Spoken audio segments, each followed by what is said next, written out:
রাসূল সাল্লাল্লাহু আলাইহি ওয়াসাল্লাম যে সিদ্ধান্ত পেশ করেছেন, সেই সিদ্ধান্ত পরিবর্তনের মানুষের কোনো ক্ষমতা নেই। সে পৃথিবীর যেই হোক না কেন, সালাতে ফাঁকা হয়ে দাঁড়ানোর জন্য যদি আদেশ বাস্তবায়ন করতে হয় আলেম ওলামাকে, তাহলে আবার মুহাম্মদ সাল্লাল্লাহু আলাইহি ওয়াসাল্লামকে দুনিয়া নেমে আসতে হবে।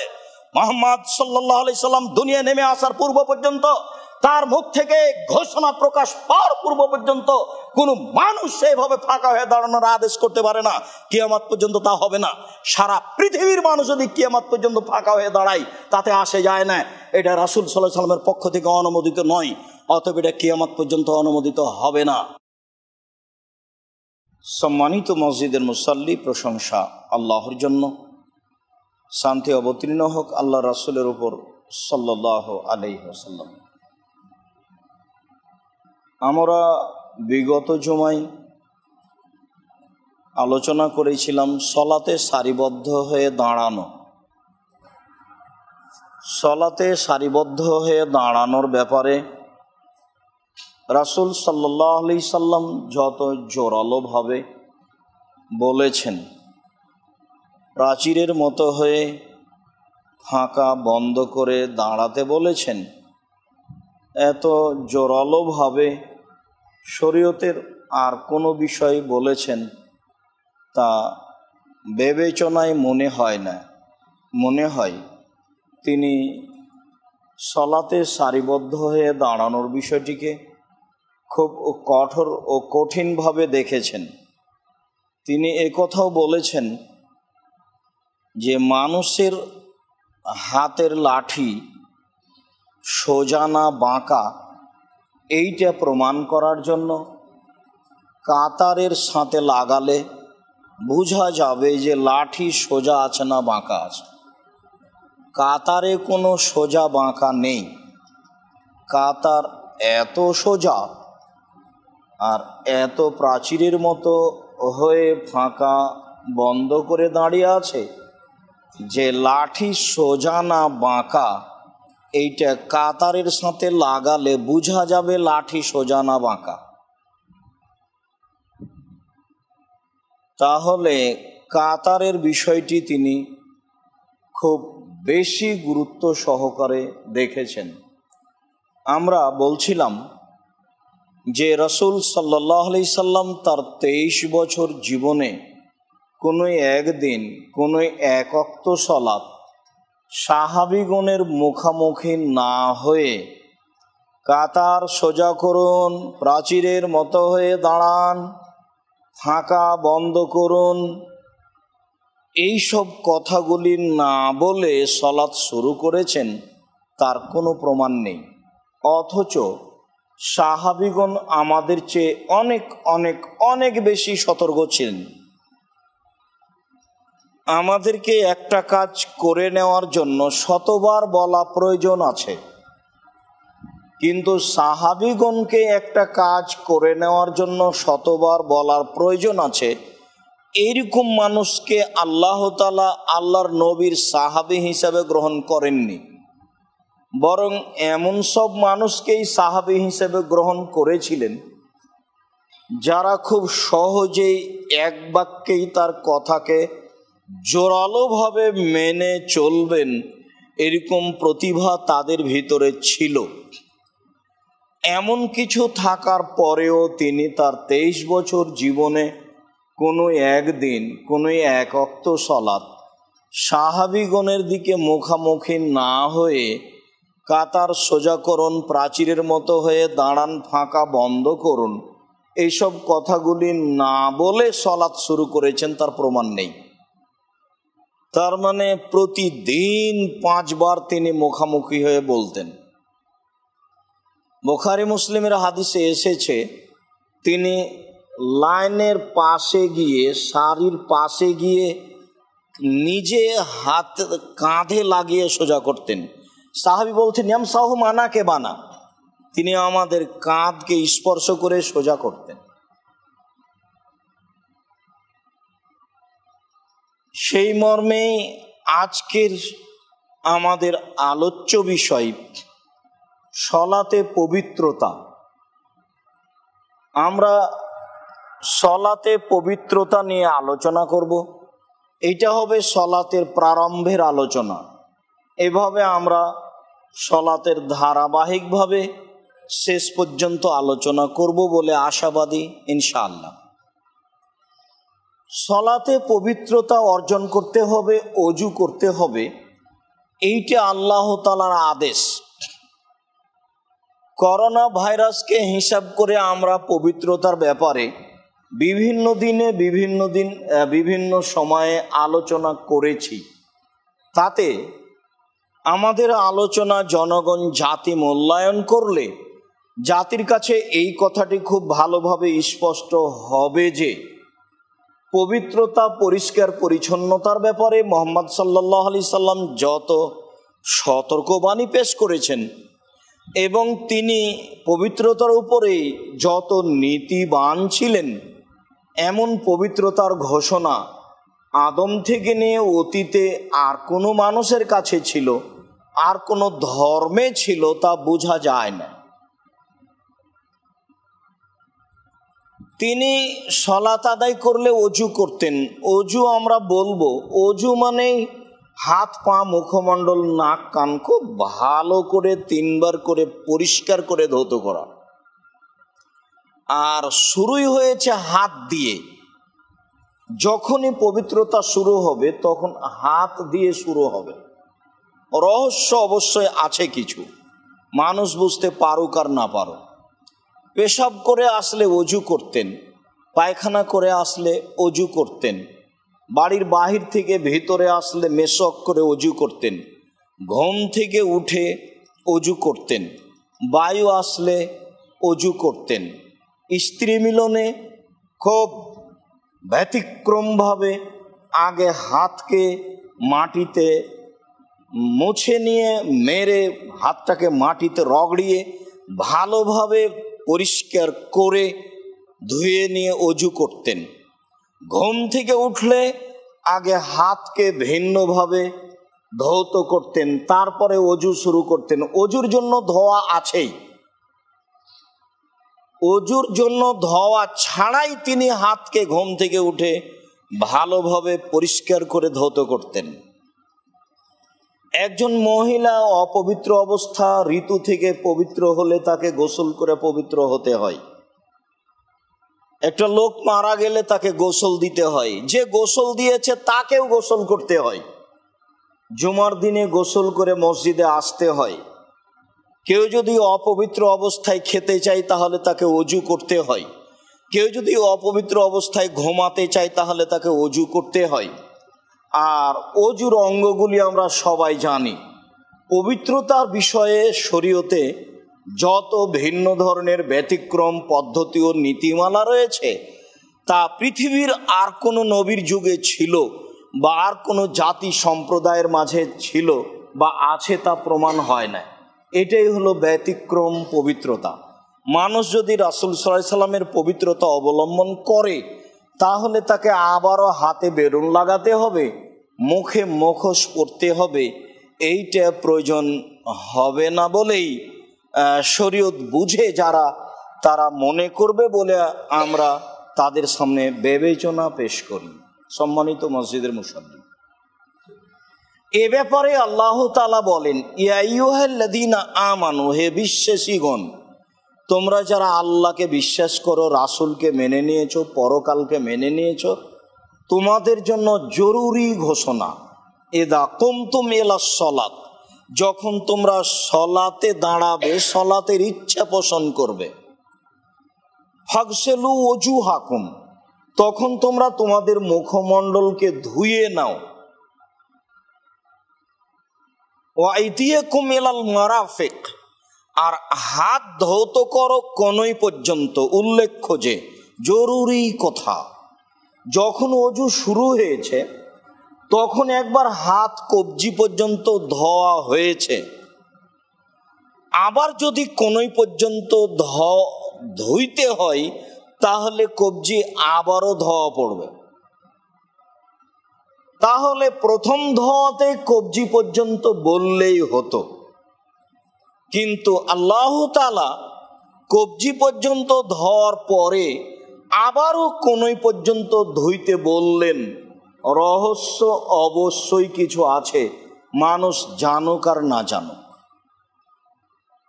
যদি একবারই কোনই পর্যন্ত ধুই হাত দুটি, তাহলে তো ধোয়া হলোই। কেননা যখন আমি কবজি পর্যন্ত ধুয়েছি, তারপরে যখন আমি কোনই পর্যন্ত ধুচ্ছি, তখন কোনই থেকে না তো আবার হাত আঙ্গুল ধোয়া পড়লই। তাহলে এক অঙ্গ দুইবার ধোয়া পড়ছে, যা আল্লাহর আদেশ। তিনি বলছেন, যখন তোমরা সলাতের ইচ্ছা পোষণ করবে, তখন তোমরা হাত মুখমণ্ডল ধুয়ে নাও আর হাত ধোও কোনই পর্যন্ত। এই কথা বলার পরে তিনি বলেন, অমসাহু বিরুউসিকুম, তোমরা তোমাদের মাথা মাসা করো। কান মাথা মাসা করি পদ্ধতি জানা আছে। ও আরজুলাকুম ইলাল কাবাইন, আর তোমরা তোমাদের পা ধৌত করো টাকনু পর্যন্ত। সাধারণত মানুষের কাপড় টাকনোর উপরে থাকে, আর মানুষকে পা ধৌত করতে হবে টাকনোর উপর পর্যন্ত, ধোয়ার মধ্যে টাকনো থাকবে। তাহলে যে অঙ্গগুলি খোলা থাকে, যে অঙ্গগুলি মানুষ সমাজে সাধারণত বিচরণ করে, সেই অঙ্গগুলি ধোয়ার ব্যাপারে শরীয়তের ভিন্ন ধরনের পদ্ধতি রয়েছে, যা বোঝা যায়। আমি পেশাব করে এসেছি, কিন্তু অজু করার সময়তে সেই অঙ্গ ধোয়া পড়ল না। আমার বায়ু এসেছে, তাই আমি অজু করছি, অজু নষ্ট হয়ে গেছে, কিন্তু অজু করার সময়তে বায়ু আসার অঙ্গ ধোয়া পড়ল না। বোঝা যাচ্ছে যে পবিত্রতার অঙ্গগুলি ভিন্ন ধরনের অঙ্গ, যে অঙ্গগুলিতে মানুষ সমাজে চলাচলে কোনো জীবাণুর ব্যাপার থাকতে পারে, হতে পারে। আল্লাহ আলাম, আল্লাহ তাআলাই ভালো জানেন। তবে তিনি ধোয়ার ব্যাপারে যত সতর্কবাণী পেশ করেছেন, তাতে বোঝা যায় কিছু থাকতে পারে। আল্লাহ তাআলার আদেশ পবিত্রতার ব্যাপারে। আমরা পবিত্রতার নিয়মাবলী ধারাবাহিক পেশ করব, ধারাবাহিকভাবে পেশ করার চেষ্টা করব। পবিত্রতার গুরুত্ব, পবিত্রতা অর্জন করলে সফলতা। মালিক আশারি রাদিয়াল্লাহু তাআলা আনহু বলেন, আবু মুসা আশারি রাদিয়াল্লাহু তাআলা আনহু বলেন, রাসূল সাল্লাল্লাহু আলাইহি ওয়াসাল্লাম বলেছেন, আত-তাহুরু শাতরুল ঈমান, পবিত্রতাই হচ্ছে অর্ধেক ঈমান। এই বাক্যটা জাতি কিভাবে বহন করবে? মানুষ কালেমা পড়ে ঈমান আনে, আর মানুষের ঈমান বহাল চালু থাকে পবিত্রতা দিয়ে। পবিত্রতাই অর্ধেক ঈমান। বাক্যটি এইভাবেই তিনি উল্লেখ করলেন। পবিত্রতাই, এই অজু করে পবিত্র থাকাই হচ্ছে অর্ধেক ঈমান। মানুষ যদি অজু করে পবিত্র থাকে, তার ভিতরে অর্ধেক ঈমান বহাল আছে। পরের বাক্যগুলি অজুর সাথে সম্পৃক্ত নয়, হাদিসে এসেছে। তিনি বলেন, আলহামদুলিল্লাহ তামলাউল মিজানা, মানুষ যদি আলহামদুলিল্লাহ মুখে বলে, তাহলে তার নেকিতে দাঁড়ির পাল্লা ভর্তি হবে। আলহামদুলিল্লাহতে আল্লাহর প্রশংসা আছে, তিনি প্রশংসা প্রিয় সত্তা, তিনি প্রশংসা খুব ভালোবাসেন। মানুষকে যদি বলে কেমন আছো, তাহলে উত্তরে মানুষ বলবে আলহামদুলিল্লাহ, মানে খুব ভালো আছি আলহামদুলিল্লাহ। এতে আল্লাহ তাআলা খুব খুশি হন। এক কথাতেই দাঁড়ি পাল্লা নেকিতে ভর্তি। সুবহানাল্লাহি ওয়া আলহামদুলিল্লাহি তামলাউ মা বাইনাস সামাওয়াতি ওয়াল আরদ। আর যদি মানুষ সুবহানাল্লাহর পরে আলহামদুলিল্লাহ বলে, তাহলে আকাশ জমিনের ফাঁকা নেকি দিয়ে পূর্ণ হয়। মানুষ বুঝে না, নেকি লুটে নিতে পারে না। রাসূল সাল্লাল্লাহু আলাইহি সাল্লাম বলেন, মা মাররাত সাতুন বিইবনে আদম, আদম সন্তানের পাশ দিয়ে এমন একটা মুহূর্ত পার হয়ে যায় না, সেই সময়ের জন্য আদমের সন্তান ইয়াতাসাবু ইয়াউমাল কিয়ামা, বিচারের মাঠে দুঃখ পোষণ করবে, আফসোস করবে, আহারে সময়টুকু কাজে লাগাইনি। মানুষের শরীরের সুস্থতা আর মানুষের অবসর থাকা সময় মানুষের দোকানে আড্ডা পিটার জন্য নয়। মানুষ একটু তাসবিহ তাহলিল জিকির আজকার করবে, কোরআন তেলাওয়াত করবে, আল্লাহকে বুঝবে, মানবে, এই জন্য মানুষের অবসর সময়। মানুষ সকাল থেকে নিয়ে বিকাল 4টা-5টা পর্যন্ত কাজ করেছে, এই বাকি আবার সকাল 7টা-8টা পর্যন্ত অবসর আছে। এই অবসর সময়টা কি তারা আড্ডা পিটার জন্য, গল্প করার জন্য? না, মানুষ তার অবসর সময়কে এবং সুস্থতাকে ভুল বুঝেছে। নেমাতুন মাকবুনুন ফীহিমা কাসীর মিনান নাস, নেমাতানে মাকবুনুন ফীহিমা কাসীর মিনান নাস।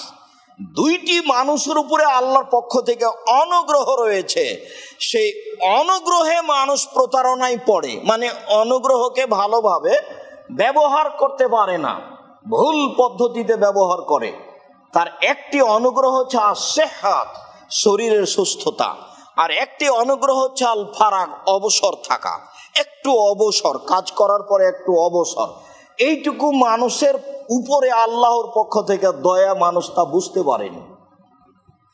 ও সলাত নূরুন, সলাত হচ্ছে মানুষের জন্য আলো, বিচারের মাঠে আলো হবে।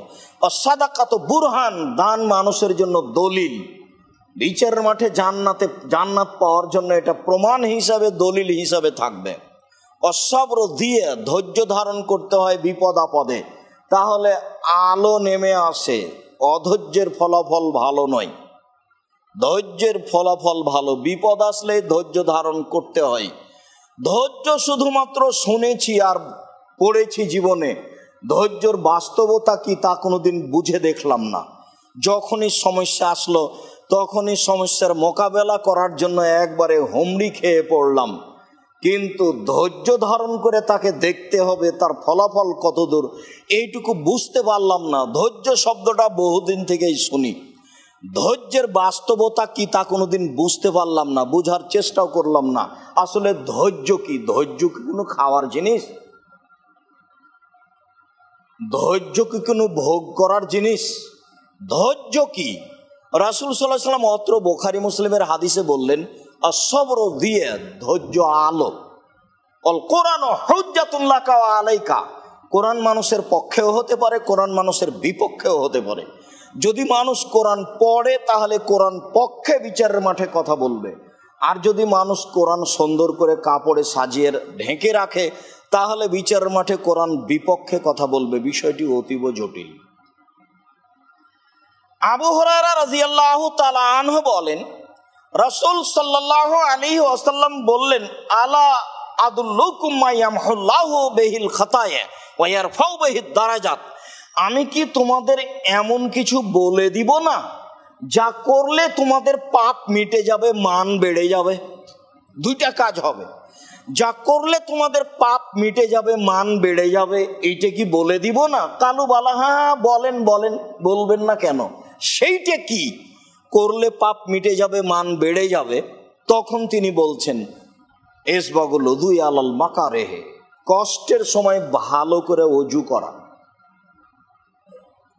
তাড়াহুড়া করে ছেঁচড়া মেচড়া করে ওযু করবেন না, সুন্দর করে ওযু করলে পাপ মিটে যায়, মান বেড়ে যায়।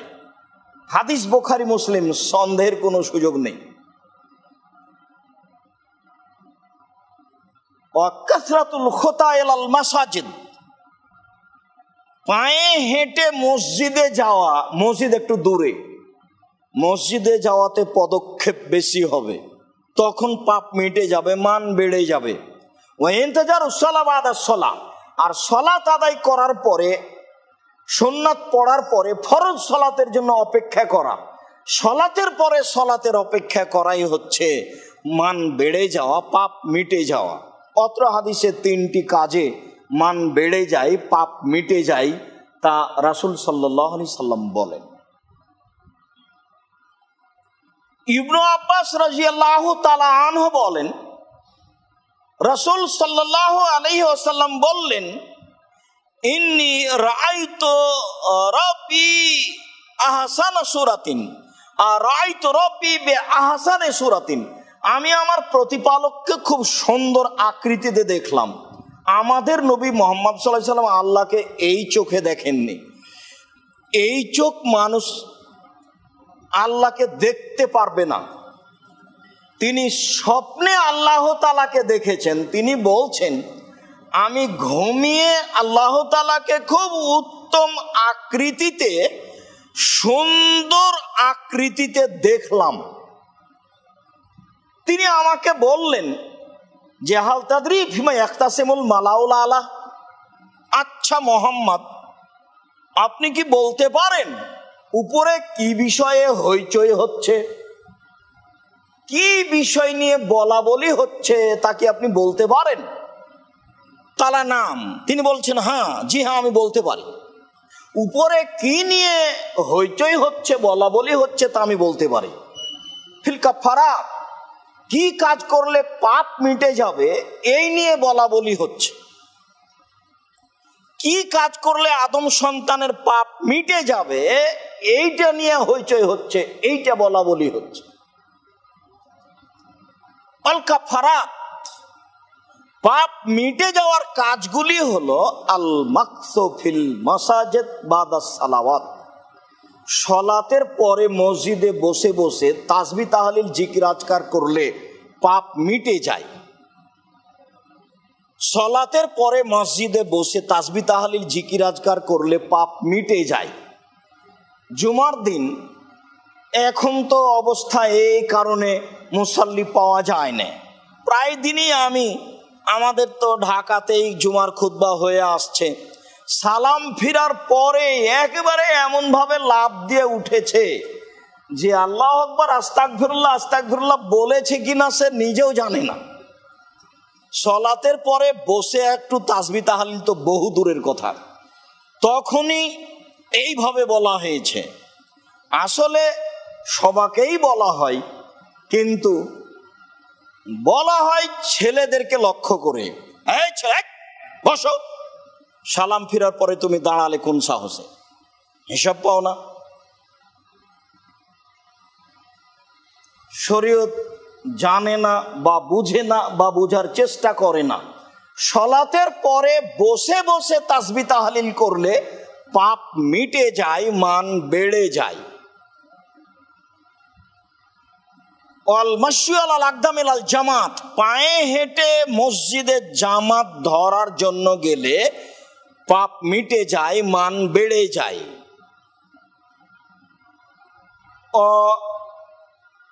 এবলাগুল ওযু আলাল মাকারিহি, কষ্টের সময়, ঠান্ডার সময় খুব ভালো করে ওযু করলে পাপ মিটে যায়, মান বেড়ে যায়। জি আমি জানি উপরে কি বিষয়ে হইচই হচ্ছে, সেটা আমি জানি। সেটা হলো পাপ মিটে যাওয়া নিয়ে। পাপ মিটে যায় এই তিনটা কাজ করলে। এরপরে রাসূল সাল্লাল্লাহু আলাইহি ওয়াসাল্লাম বলেন, মান ফাআলা যালিকা আশা বিখাইরিন ওয়া মাতা বিখাইরিন, কেউ যদি এই তিনটি আমল করতে পারে তাহলে তার বেঁচে থাকা অতীব ভালো, তার মরে যাওয়া অতীব ভালো। মরলেও অনেক করলেন, বাঁচলেও অনেক করলেন। মরে যাওয়া তার জন্য অতীব ভালো, বেঁচে থাকা তার জন্য অতীব ভালো। এরপরে রাসূল সাল্লাল্লাহু আলাইহি ওয়াসাল্লাম বলছেন, ওয়া কানা মিন খাতিয়াতিহি কায়াউমিন ওয়ালাদাত উম্মুহু, তারপরে লোকটি হয়ে যায় সেই দিনের মতো যেদিন তার মা তাকে জন্ম দিয়েছে, নিষ্পাপ হয়ে যায়। মানুষ যদি এই তিনটি আমল করতে পারে, সুন্দর করে ওযু করবে, সলাতের পরে বসে একটু তাসবিহ তাহলিল জিকির আজকার করবে, পায়ে হেঁটে মসজিদে যাবে জামাতে সলাত আদায় করার জন্য, তখন তার মরে যাওয়া ভালো, তার বেঁচে থাকা ভালো, অতীব ভালো। তখন সে হয়ে যায় সেই দিনের মতো যেদিন তার মা তাকে জন্ম দিয়েছে, নিষ্পাপ হয়ে যায়। সুম্মা কালা, তারপর আল্লাহ তাআলা বললেন, মুহাম্মদ কুল ফিস সালাত, মুহাম্মদ আপনি সলাতে বলুন, আল্লাহুম্মা ইন্নী আসআলুকা তারকাল মুনকারাতি ওয়া ফিআলাল খায়রাতি ওয়া তারকাল মুনকারাতি ওয়া হুব্বাল মাসাকিন, আল্লাহ তোমার কাছে চাচ্ছি ভালো কর্ম, আমি যেন ভালো কর্ম করতে পারি। অতারকাল মুনকারাত, তোমার কাছে চাচ্ছি অপছন্দ কর্ম পরিহার, আমি যেন অপছন্দ কথা ও কর্ম পরিহার করি। ওয়া হুব্বাল মাসাকিন, আর ফকির মিসকিনকে যেন ভালোবাসি, খেতে চাইলে যেন খেতে দিই, টাকা চাইলে যেন 2-1 টাকা বের করে দিই, খালি বলি না মাফ করো মাফ করো। বহুদিন বক্তব্যে বলা আছে, অন্তত পৃথিবীর সকল মুসলিম বাঙালি ভাই বোনকে বলতে চেয়েছি, বাড়ি থেকে বের হলে খুচরা টাকা হাতে করে বের হবেন, 5 টাকা 10 টাকা 20 টাকা আপনার অর্থ অনুযায়ী। ফকির মিসকিন সামনে আসলে তাকে মাফ করেন বলা ত্যাগ করুন, তাকে কিছু দেওয়া দিতে হবে তার প্রাণপণে চেষ্টা করুন। রাসূল সাল্লাল্লাহু আলাইহি সাল্লাম বললেন, মোহাম্মদ আপনি 3টে কাজ করুন। আপনি বলুন, আল্লাহুম্মা ইন্নী আসআলুকা ফিআল খায়রাত, আল্লাহ তোমার কাছে চাচ্ছি আমি ভালো কর্ম করা, ওয়া তারকাল মুনকারাত, আল্লাহ তোমার কাছে চাচ্ছি আমি মন্দ কর্ম পরিহার করা, ওয়া হুব্বাল মাসাকিন, তোমার কাছে চাচ্ছি মিসকিন ফকিরকে ভালোবাসা। আপনার দরজায় থাকলে তো আপনি ক্ষেপে উঠেন, আর খাওয়ার যখন বসেছেন তখন যদি আসে তখন আরো মন খারাপ। সময় পায় না ফকির আসার, এই সময়তে এসে ঝামেলা পাকায়। জি, রাসূল সাল্লাল্লাহু আলাইহি সাল্লামকে আল্লাহ বলছেন, মোহাম্মদ বলেন আপনি সালাতে বলেন। তাহলে আমরা এই দোয়া কখন পড়বো? আমরা এই দোয়া সিজদায় পড়বো, আমরা এই দোয়া সালাত সালাম ফেরার পূর্বে পড়বো। রাসূল সাল্লাল্লাহু আলাইহি সাল্লাম বলেছেন, সালাম ফেরার পূর্বে আত্তাহিয়াতু বলার পরে, দুরূদ পড়ার পরে তোমার যা দোয়া ভালো লাগে পড়ে নাও, তখন আমরা এই দোয়া পড়বো। সম্মানিত মসজিদের মুসল্লি, আবু হুরায়রা রাদিয়াল্লাহু তাআলা আনহু বলেন, রাসূল সাল্লাল্লাহু আলাইহি ওয়াসাল্লাম বলেছেন, এজা তাওয়াদ্দাল আব্দুল মুসলিম, যখন কোন মুসলিম পুরুষ নারী ওযু করে, ফাগাসালা ওয়াজহাহু, ওযু করতে গিয়ে মুখমণ্ডল ধয়, খারাজা মিন ওয়াজহিহি কুল্লু খাতিয়া, তখন তার মুখ থেকে সব পাপ ঝরে যায়। নাজারাত ইলাইহা বিআইনাইহি, চোখ দিয়ে যত পাপ দেখেছে, যত পাপ করেছে, এই পাপগুলি মুখমণ্ডল ধোয়ার সাথে সাথে চলে যায়। মাল মায়া মা আখেরে কাতিল মায়ে, প্রথম পানিতেই ঝরে যায়, আর নইলে শেষ পানিতে ঝরে যায়। শেষ পানির ফোঁটা যখন মুখ থেকে ঝরে পড়ে তখন ওই পাপটা চলে যায়। তিনি বলেন, ওয়াইদা গাসালা ইয়াদাইহে খারাজা মিন ইয়াদাইহি কুল্লু খাতিয়া মাসাতহু বাতাসাতহু ইয়াদাহু মাল মায়া মা আখিরি কাতরিল মায়ে, যখন মানুষ ওযু করতে 2 হাত ধয়, তখন 2 হাতে যত পাপ হয়েছে সব পাপ ঝরে যায় পানির সাথে বা পানির শেষ ফোঁটার সাথে। তিনি বলেন, ওয়াইদা গাসালা রিজলাইহে, যখন মানুষ তার 2 পা ধয়, খারাজা কুল্লু খাতিয়া, তখন তার সব পাপ ঝরে যায়। মাসাথা রিজলাহু, পায়ে চলে চলে যে সব পাপ হয়েছে, মাল মায়া মা আখেরে কাতিল মায়ে, পানির সাথে বা পানির শেষ ফোঁটার সাথে। তারপর লোকটা মসজিদের নিচে যখন যায় তখন নিষ্পাপ, তার আর কোনো পাপই নেই, কেননা ওযু করতে করতে সব গেছে। মুখমণ্ডল ধুয়েছে, মুখের ওযু গেছে, চোখে নাকে কান মুখে যা কিছু হয়েছে সব চলে গেছে। আবার হাত ধোয়ার সময়তে নখ থেকে চলে গেছে। উসমান রাদিয়াল্লাহু তাআলা আনহু বলেন, রাসূল সাল্লাল্লাহু আলাইহি ওয়াসাল্লাম বলেছেন, মা মিন মুসলিমিন ইয়াতাওয়াদ্দা, যে কোন মুসলিম পুরুষ নারী ওযু করে, ফাইহুসন ওযুআহা ওয়া খুশুআহা ওয়া রুকুআহা, সুন্দর করে ওযু করে, বিনয়ের সাথে ভয় ভীতি নিয়ে ওযু করে, এবং ভালো করে রুকু সিজদা করে সালাত আদায় করে, রাসূল সাল্লাল্লাহু আলাইহি সাল্লাম বলেন, কানাত কাফারাতান লিমা কাবলাহা মিনাজ যুনুবে, তখন তার সব পাপ ঝরে যায়। হাত্তা ইয়াখরুজু মিন আযফারিহি, এমনকি যখন ও ওযু করে নখের ভিতরে যে পাপগুলি হয়েছে, নখের ভিতরেও কোনো পাপ হতে পারে তার কর্মের কারণে, সেটাও ঝরে যায়। ওযুর পানিতে সব পাপ ঝরে যায়, যা রাসূল সাল্লাল্লাহু আলাইহি সাল্লাম বলেন, একাধিক সহিহ হাদিস। সম্মানিত মসজিদের মুসল্লি, পবিত্রতার গুরুত্ব আমরা অনুভব করছিলাম। রাসূল সাল্লাল্লাহু আলাইহি সাল্লাম যেভাবে বলেছেন, আল্লাহ আমাদেরকে বুঝে আমল করার তৌফিক দান করুক, আল্লাহুম্মা আমিন। আলহামদুলিল্লাহ ওয়াহদা ওয়াসসালাতু ওয়াসসালামু আলা মান লা নাবিয়্যা বা'দা। আবু দারদা রাদিয়াল্লাহু তাআলা আনহু বলেন, রাসূল সাল্লাল্লাহু আলাইহি ওয়াসাল্লাম বলেছেন, আনা আউয়ালু মা ইউদানু লাহু ইয়াউমাল কিয়ামা, আনা আউয়ালু মা ইউদানু লাহু বিসুজুদি ইয়াউমাল কিয়ামা। বিচারের মাঠে পৃথিবীতে সমস্ত মানুষ যা এসেছে, আছে, যা আসবে, সবাকেই সিজদার আদেশ দেওয়া হবে, তবে আমাকে সর্বপ্রথম আদেশ করা হবে। আমাকে বলা হবে, মুহাম্মদ আপনি সিজদা করুন। আনা আউয়ালু মা ইউদানু লাহু ইয়াউমাল কিয়ামা, মা ইউদানু লাহু বিসুজুদি ইয়াউমাল কিয়ামা। আমি হচ্ছি প্রথম ব্যক্তি বিচারের মাঠে যাকে সিজদা করতে আদেশ করা হবে। ওয়া আনা আউয়ালু মা ইউদানু লাহু আন ইয়ারফা রাসাহু।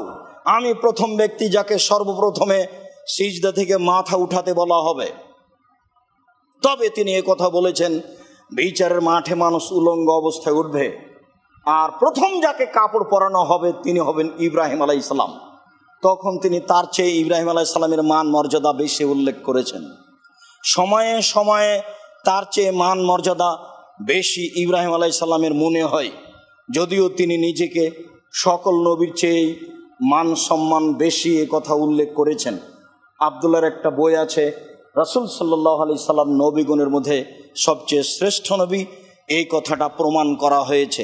তিনি বলেন, আবুল মায়ুক সাইয়ামাল কিয়ামা ইব্রাহিম। বিচার মাঠে প্রথম যাকে কাপড় পরানো হবে তিনি হবেন ইব্রাহিম আলাইহিস সালাম। তবে তিনি কথা বলেন, বিচারের মাঠে সর্বপ্রথমে আমার চেতনা ফিরবে, তার মানে আমার জ্ঞান ফিরবে। তখন আমি দেখব মূসা আলাইহিস সালাম আল্লাহ তাআলার আরশের পায়া ধরে ঝুলন্ত অবস্থায় আছেন। আমি বলতে পারছি না তিনি আসলে অজ্ঞান হয়েছিলেন কি না। আসলেই কি তিনি, সব মানুষ যখন মারা গেল অজ্ঞান হয়ে গেল, কিয়ামতের ওই এতে ফেরেশতার বাঁশির আওয়াজে শব্দে, তখন কি মূসা আলাইহিস সালাম আসলে অজ্ঞান হয়েছিলেন? তা আমি বলতে পারছি না। তার মানে তিনি আসলে বলতে চাইলেন তিনি একবার অজ্ঞান হয়েছিলেন এরকম শব্দে তুর পাহাড়ে গিয়ে, হয়তোবা সেটাই তার ঘটে গেছে, আর তিনি অজ্ঞান হবেন না। আমি দেখি তিনি আল্লাহর আরশের পায়ে ধরে ঝুলন্ত অবস্থায় আছেন, তার মানে তিনি অজ্ঞান হননি। আর হয়ে থাকলে আমার আগে তার চেতনা ফিরেছে, এ কথাই ঠিক, সেখানে স্পষ্ট করা হয়নি। তিনি বলেন, ফারিফু উম্মতি ফাআনজুরু ইলা মা বাইনা ইয়াদাইয়া। ওই সময়ে চেতনা ফিরলে আমি আমার চতুর্দিক দেখতে থাকব, সামনের দিক দেখব। অমিন খালফি মিসলা যালিক, আমি আমার পিছনের দিক লক্ষ্য করব।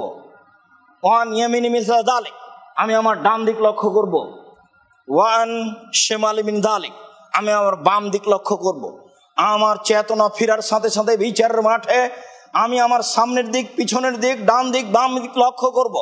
ফারিফু উম্মতি মিন বাইনাল উমাম, আমি আমার উম্মতকে চিনতে পারবো এই শত লক্ষ কোটি জাতি উম্মতের মাঝে।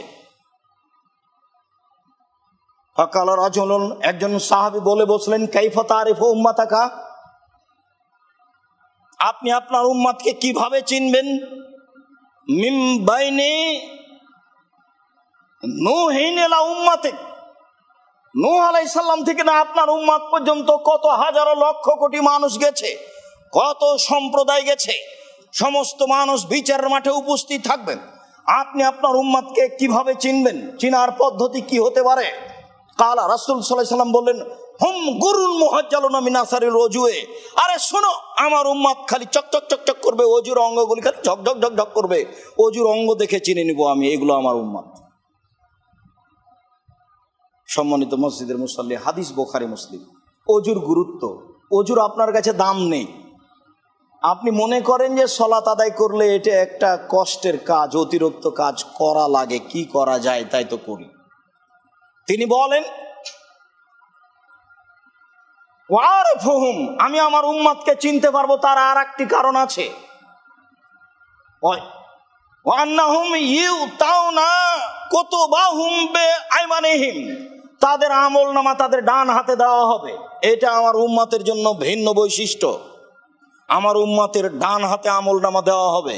ওয়ারিফুহুম, 3 নম্বর বৈশিষ্ট্য, আমি তাদের চিনতে পারবো। তাসআ বাইনাহুম যুরিয়াতুহুম, তাদের সামনে তাদের বাচ্চারা, ছোট ছোট বাচ্চা যেগুলো মারা গেছে সেগুলো খালি ছোটাছুটি করবে। তাদের ছোট ছোট সন্তান যেগুলি মারা গেছে, ছোট সন্তানের অনেক দাম, সেগুলি ছোটাছুটি করবে, দৌড়াদৌড়ি করবে। এই 3টি বৈশিষ্ট্য দেখে আমি চিনতে পারবো এরা আমার উম্মত। তবে 1 নম্বর বৈশিষ্ট্য হলো অজুর অঙ্গগুলি, যেগুলি অজু করেছি সেগুলি ঝকঝক ঝকঝক করবে। এটি দেখে আমি চিনতে পারবো এগুলি আমার উম্মত। সম্মানিত মসজিদের মুসাল্লি, রাসূল সাল্লাল্লাহু আলাইহি সাল্লাম আমাদেরকে চিনবেন বিচারের মাঠে অজুর চিহ্নগুলি দেখে, যা ঝকঝক ঝকঝক করবে। তিনি বলেন, তোমরা এই অঙ্গগুলিকে আরো মোবালাগা করে ভালো করে স্পষ্ট করার চেষ্টা করো, যেগুলো দেখে বিচারের মাঠে চিনা যাবে। আবু হুরায়রা রাদিয়াল্লাহু তাআলা আনহু বলেন, রাসূল সাল্লাল্লাহু আলাইহি ওয়াসাল্লাম বলেছেন, মান খারাজা মিন বাইতিহি মান তাওয়াদ্দা ফাহাসানাল ওযুআ, কেউ যদি অজু করে, সুন্দর করে অজু করে, সব সময় দেখবেন সুন্দর অজু, অজুর আবার সুন্দর আছে। অজুর সুন্দর মানে প্রতিটা অঙ্গকে 3 বার করে ধর নাম সুন্দর অজু। প্রতিটা অঙ্গ একবার ধুলে অজু হয়ে যাবে। 3 বার ধোয়া মানে 3 বার পানি দেওয়া নয়। এ কথা বহুদিন থেকে বলে আসছি। একটা অঙ্গ পূর্ণ ভিজিয়ে দেওয়ার নাম একবার ধোয়া। একবার ভিজাতে 10 বার পানি লাগতে পারে। 3 বার পানি দেওয়া নয়, 3 বার ধোয়া নয়, একবার ধোয়া মানে 10 বার পানি লাগতে পারে। ধোয়া জায়গায় পানি দিয়ে ধোয়ার নাম দ্বিতীয়বার ধোয়া, ধোয়া জায়গায় পানি দিয়ে ধোয়ার নাম তৃতীয়বার ধোয়া। এ হলো সুন্দর অজু। এই কথাটা ভালোভাবে মনে রাখতে হবে। আমি 3 বার পানি দিয়ে ভিজালাম তাই হয়েছে অজু, এ কথা নয়। খুব ভালো করে এ কথা মনে রাখবেন।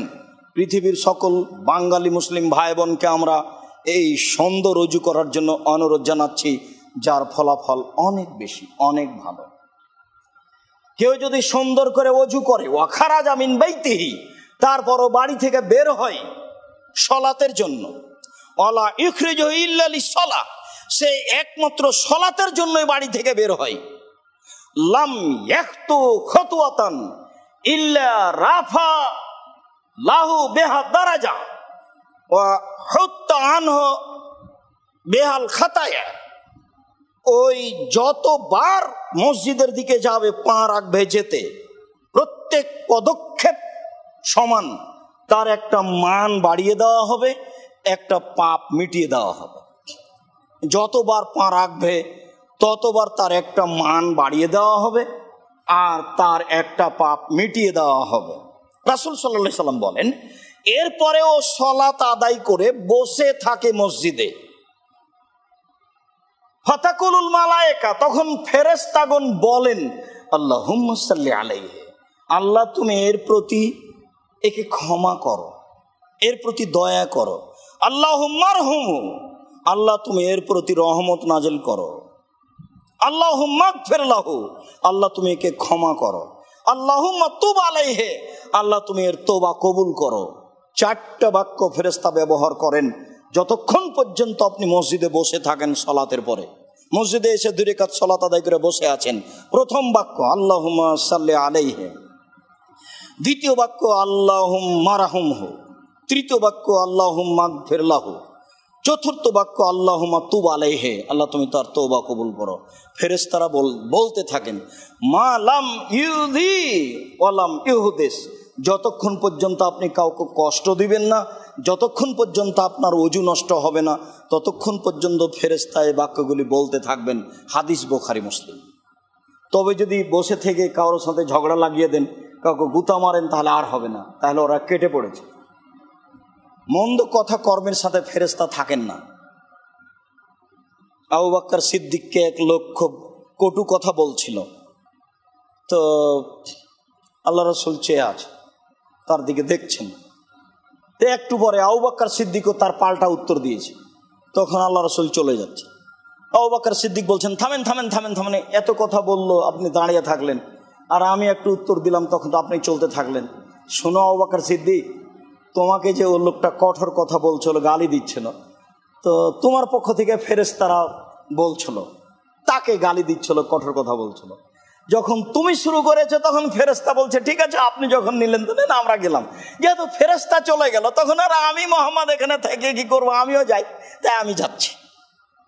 কেউ আপনার মুখের উপরে আপনাকে কষ্ট দিয়ে অনেক কিছু বলে নিল, সে সফল হয়ে গেলে এটা মনে করবেন না, সে সফল হয়নি। কিন্তু বাস্তব আমি বুঝতে পারলাম না, যার কারণে বুঝলাম আমি পরাজয়, সে জয়ী। সে আমাকে অনেক কিছু বলেছে। কটু কথা ভালো নয়। বস্তির মানুষ যদি ঝগড়া লাগে, রাস্তার ধারে যাদের বাড়ি, তখন মনে করে যে যত অশ্লীল কথা বলতে পারবে সেই তত জয়।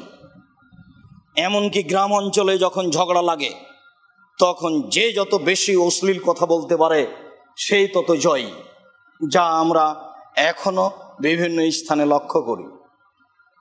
অতক্ষণ পর্যন্ত ফেরেশতা থাকবেন যতক্ষণ পর্যন্ত আপনার ওযু নষ্ট হয়নি, যতক্ষণ পর্যন্ত আপনি আর একজনকে কষ্ট দেননি, ততক্ষণ পর্যন্ত ফেরেশতা এই বাক্যগুলি ব্যবহার করছেন। হাদিস বুখারী মুসলিম। আবু হুরায়রা রাদিয়াল্লাহু তাআলা আনহু বলেন, রাসূল সাল্লাল্লাহু আলাইহি ওয়াসাল্লাম বলেছেন, মান খারাজা মিন বাইতিহি মুতাতাহহিরান, কোন ব্যক্তি যদি বাড়ি থেকে বের হয় ওযু করে, হ্যাঁ মসজিদে ওযুর ব্যবস্থা আছে, আপনি করতে পারেন, তবে ওযু করে বের হওয়ার মান ভিন্ন। কেউ যদি বাড়ি থেকে ওযু করে বের হয় সালাত আদায় করব বলে, রাসূল সাল্লাল্লাহু আলাইহি সাল্লাম বলছেন, ফাজরুহু কাজরিল হাজিল মুহরিম, ইহরাম বেঁধে হজ করলে যে নেকি পায়, বাড়ি থেকে যদি ওযু করে বের হয় এলা সালাতিন মাকতুবা, ফরজ সালাত আদায়ের জন্য যেতে থাকে ওযু করে, তাহলে সে হজ করে যে নেকি পাবে সে নেকি পাবে। এই কথা রাসূল সাল্লাল্লাহু আলাইহি ওয়াসাল্লাম বলেন। আল্লাহর কাছে নেকি দেওয়া ভারী কিছু নয়। আপনি নেকি নিতে পারলেন না, বিচারের মাঠে যে সময়টুকু পার হয়ে যাচ্ছে আপনার, সেই সময়টুকুর জন্য এত আফসোস হবে, আহারে সময়টুকু পার হয়ে গেছে, একটু কাজে লাগায়নি। আব্দুর রাজ্জাক সাহেব কতদিন বলেছেন সূরা ইখলাস 3 বার পড়লে একবার কোরআন মাজিদ, একটু কেউ পড়ে না, ব্যাগ ভর্তি করে নেন। সূরা ইখলাস 3 বার সমান একবার কোরআন মাজিদ, 3 বার সমান একবার কোরআন মাজিদ, 3 বার সমান একবার কোরআন মাজিদ, লেকিন নেকি লুটে নেন। নেকির পথঘাট খালি রেডি হয়ে আছে, মানুষ দোকানে বসে আড্ডা পিটে, আর একজনের বদনাম করে, ক্ষমতা দেখায়, যেটা মানুষের সাধারণত চরিত্র, নোংরা চরিত্র। সম্মানিত মসজিদের মুসাল্লি, রাসূল সাল্লাল্লাহু আলাইহি সাল্লাম বলেন, ওমান খারাজা মিন বাইতিহি ইলা তাসবিহ যোহা, কেউ যদি নফল সালাত আদায় করার জন্য ওযু করে বাড়ি থেকে বের হয়, তাহলে আজরহু কাজরিল মুতামির, উমরা করলে যে নেকি হয় সে নেকি হয়। উমরা করলে যে নেকি হয়, উমরা করলে অনেক নেকি হয়, হজ উমরার নেকি। আর একটা কাজে হজ উমরার নেকি আছে। রাসূল সাল্লাল্লাহু আলাইহি সাল্লাম বলছেন, কেউ যদি ফজরের সালাত মসজিদে আদায় করে জামাতে, তারপর ওখানে বসে থাকে, বসে বসে তাসবিহ তাহলিল করে, হাত্তা তাতলু শামস, তারপর সূর্য উঠে যায়, ওয়াইসালি রাকাতাইন, তারপর 2 রাকাত সালাত আদায় করে, কাজরহু কাজরিল হজ ওয়াল উমরা তাম্মা তাম্মা তাম্মা, তাহলে সে পূর্ণ হজ পূর্ণ উমরার নেকি পাবে, পূর্ণ হজ পূর্ণ উমরার নেকি পাবে, পূর্ণ হজ পূর্ণ উমরার নেকি পাবে। কথাটি 3 বার বললেন, পূর্ণ পূর্ণ পূর্ণ, মানে নিরাশার কিছু নেই, দুশ্চিন্তার কিছু নেই, হবে কিনা। দুশ্চিন্তা দূর করার জন্য রাসূল সাল্লাল্লাহু আলাইহি ওয়াসাল্লাম এভাবে বললেন।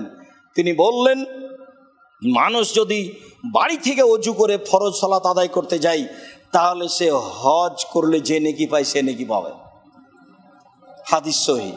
কেউ যদি বাড়ি থেকে ওযু করে নফল সালাত আদায় করার জন্য মসজিদে যায়, তাহলে উমরা করলে যে নেকি পায় সে নেকি পাবে। তারপরে তিনি বলেন, ওয়া সালাতুন আলা ইসরে সলাতিন কিতাবুন ফিল ঈদ, মানুষ যদি সলাতের পরে সলাত আদায় করে, ফরজ সলাতের পরে নফল সলাত আদায় করে, এক সলাত আদায় করার পরে আবার ধারাবাহিক সময় মতো আর এক সলাত আদায় করে, তাহলে তার নামটা লিস্ট হয়ে যায় ইল্লিনের তালিকায়। ভালো মানুষের নাম তালিকা আছে ইল্লিনে, আর খারাপ মানুষের নাম তালিকা আছে সিজ্জিনে। যখন আপনি এইভাবে সলাতের পরে সলাত আদায় করতে পারবেন, তখন আপনার নামটা লিস্ট হয়ে যাবে, তালিকাভুক্ত হয়ে যাবে। ইল্লিনে ভালো মানুষের নাম যে তালিকায় আছে, আদম আলাইহিস সালামের আছে, ইব্রাহিম আলাইহিস সালামের নাম আছে, মুহাম্মদ সাল্লাল্লাহু আলাইহি সাল্লামের নাম যে সব তালিকা আছে, সলেহ সৎ মানুষের নাম যে সব তালিকায় আছে, আপনার নামটাও সেই তালিকায় হয়ে যাবে। সম্মানিত মসজিদের মুসল্লি, ওমর ইবনে খাত্তাব রাদিয়াল্লাহু তাআলা আনহু বলেন, রাসূল সাল্লাল্লাহু আলাইহি সাল্লাম বলেছেন, মা মিনকুম মিন আহাদিন ইয়াতাওয়াদ্দাউ ফায়ুহসিনুল ওযুআ আও ফায়ুহসিনু ওযুআহু, যখন কোনো মানুষ ওযু করে, সুন্দর করে ওযু করে, সুম্মা ইয়াকুলু, তারপরে বলে, আশহাদু আল্লা ইলাহা ইল্লাল্লাহু ওয়াহদাহু লা শারীকা লাহু ওয়া আশহাদু আন্না মুহাম্মাদান আবদুহু ওয়া রাসূলুহু, ফুতিহাত আবওয়াবুল জান্নাতি সামানিয়া ইয়াদখুলু মিন আইয়িহা শা। এই দোয়া পড়লে জান্নাতের 8টি দরজা তার জন্য খুলে দেওয়া হয়েছে। এখন যেটা দিয়ে ইচ্ছে সেটা দিয়ে প্রবেশ করতে পাবে।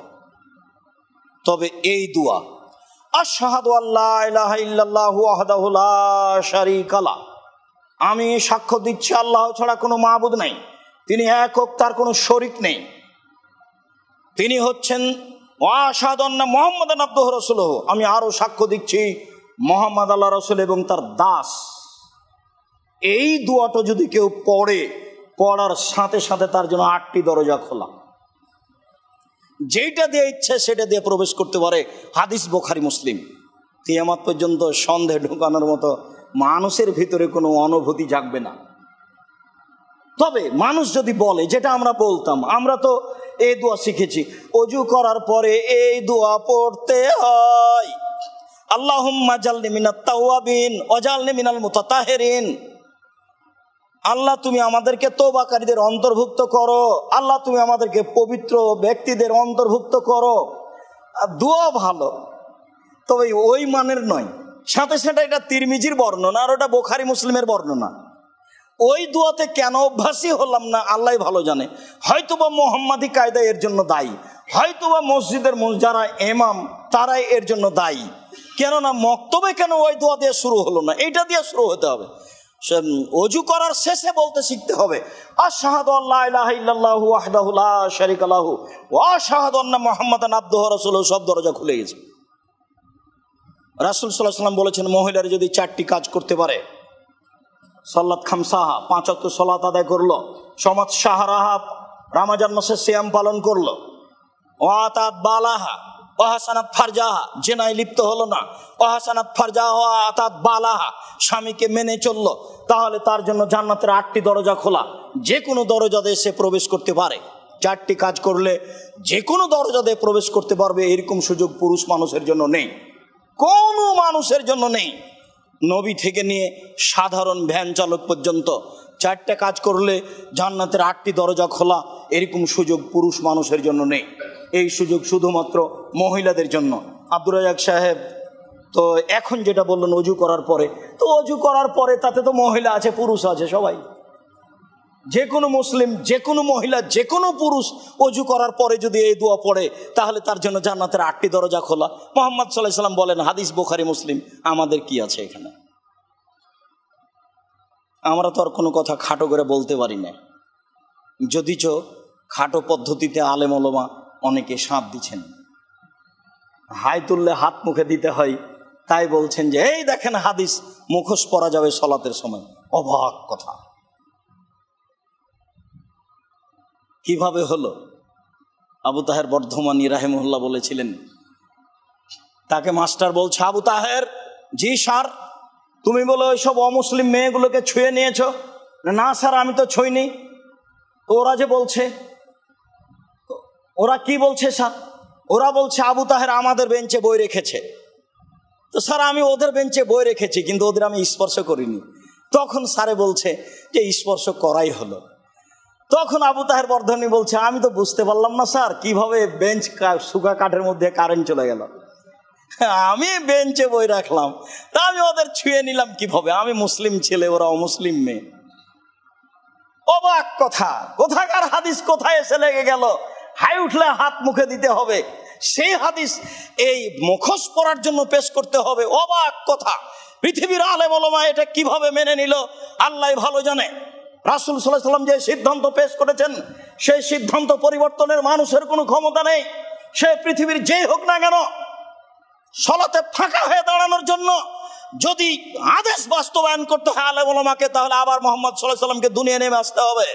মুহাম্মদ সাল্লাল্লাহু আলাইহি সাল্লাম দুনিয়া নেমে আসার পূর্ব পর্যন্ত, তার মুখ থেকে ঘোষণা প্রকাশ পাওয়ার পূর্ব পর্যন্ত কোন মানুষ সেইভাবে ফাঁকা হয়ে দাঁড়ানোর আদেশ করতে পারে না। কিয়ামত পর্যন্ত তা হবে না। সারা পৃথিবীর মানুষ যদি কিয়ামত পর্যন্ত ফাঁকা হয়ে দাঁড়ায় তাতে আসে যায় না, এটা রাসূল সাল্লাল্লাহু আলাইহি সাল্লামের পক্ষ থেকে অনুমোদিত নয়। অতএব এটা কিয়ামত পর্যন্ত অনুমোদিত হবে না। যেখানে রাসূল সাল্লাল্লাহু আলাইহি সাল্লাম আদেশ করেন সেখানে মানুষের আদেশ চলে না। যদি মানুষ না পারে তাহলে মানুষ বাড়িতে সালাত আদায় করবে, এটাই ঠিক।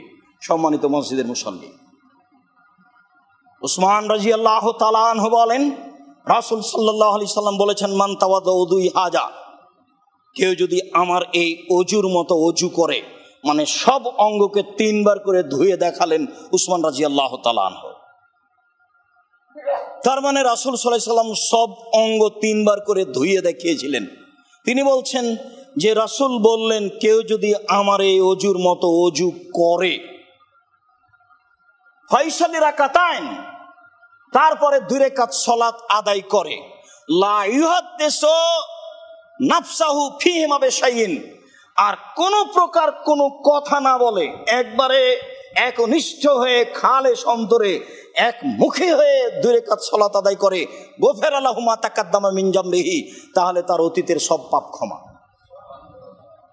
উকবা বিন আমির রাদিয়াল্লাহু তাআলা আনহু বলেন, রাসূল সাল্লাল্লাহু আলাইহি ওয়াসাল্লাম বলেছেন, মা মিন মুসলিমিন, যে কোনো পুরুষ যে কোনো নারী, যে কোনো পুরুষ যে কোনো নারী, ইয়াতাওয়াদ্দাউ ফায়ুহসিনু ওযুআহু, অজু করে, সুন্দর করে অজু করে, ফাইসালি রাকাতাইন মুকবিলান আলাইহিমা বিকালবি ওয়াজহিহি, মনে প্রাণে ভয় ভীতি নিয়ে সুন্দর করে খালেস অন্তরে একনিষ্ঠ এক মুখী হয়ে 2 রাকাত সালাত আদায় করে, ওয়াজাবাত লাহুল জান্নাহ, সে জান্নাতে যাবেই। হাদিস বুখারী মুসলিম। সম্মানিত মসজিদের মুসল্লি, আমরা আপনাদের সামনে অজুর পবিত্রতার গুরুত্ব সম্পর্কে আলোচনা পেশ করছিলাম। সব হাদিসগুলোতেই অজুর গুরুত্ব বোঝা যায় এবং সুন্দর করে অজু করা বোঝা যায়। বুরায়দা রাদিয়াল্লাহু তাআলা আনহু বলেন, ফাসবাহা রাসূলুল্লাহ সাল্লাল্লাহু আলাইহি ওয়াসাল্লাম দা বেলালান, আল্লাহ রাসূল ফজরের সালাত আদায় করলেন, বেলালকে ডাকলেন, বেলাল শোনো, কুল্লামা দাখালতুল জান্নাতা বিমা সাবাকতা ইলাল জান্নাহ, তুমি জান্নাতে কিভাবে আমার আগে আগে চলে গেলে, তুমি আমার আগে জান্নাতে কিভাবে গেলে বেলাল? কুল্লামা দাখালতুল জান্নাতের সামনে তো খাসখাসা থাকা আমামি, দেখি তুমি আমার আগে আগে জুতা পায়ে দিয়ে হাঁটছো, তোমার জুতার আমি শব্দ শুনতে পাচ্ছি, কি কারণে তুমি আমার আগে জান্নাতে চলে গেলে, ব্যাপারটা কি? তখন বেলাল রাদিয়াল্লাহু তাআলা আনহু বলেন, আল্লাহর নবী, মা জানতাকাত ইল্লা সাল্লাতু রাকাতাইন, আমার জীবনে আমি কোনোদিন আজান দিয়েছি 2 রাকাত সালাত আদায় করিনি, এটা ঘটেনি। যখনই আমি আজান দিয়েছি তখনই 2 রাকাত সালাত আদায় করেছি। ওমা আসাবানি হাদাসুন কাত্ত, আমার জীবনে কোনোদিন অজু ভেঙে যায়নি, ইল্লা তাওয়াদ্দাতু, তখনই আমি অজু করেছি, ওয়া রাআইতু আন্না আলাইয়া রাকাতাইন লিল্লাহ, এবং বুঝে নিয়েছি আল্লাহর রাস্তে 2 রাকাত সালাত আদায় করতে হবে, তার মানে আমি অজু করলে 2 রাকাত সালাত আদায় করেছি। তখন রাসূল সাল্লাল্লাহু আলাইহি ওয়াসাল্লাম বলছেন, বেহেমা, বুঝেছি বেলাল, এই 2টা কারণে তুমি আমার আগে আগে জান্নাতে জুতা পায়ে দিয়ে হাঁটো, অজু করো সালাত আদায় করো, অজু করো সালাত আদায় করো, আজান দিলে 2 রাকাত সালাত আদায় করো, এই কারণে তুমি আমার আগে আগে জান্নাতে জুতা পায়ে দিয়ে হাঁটো।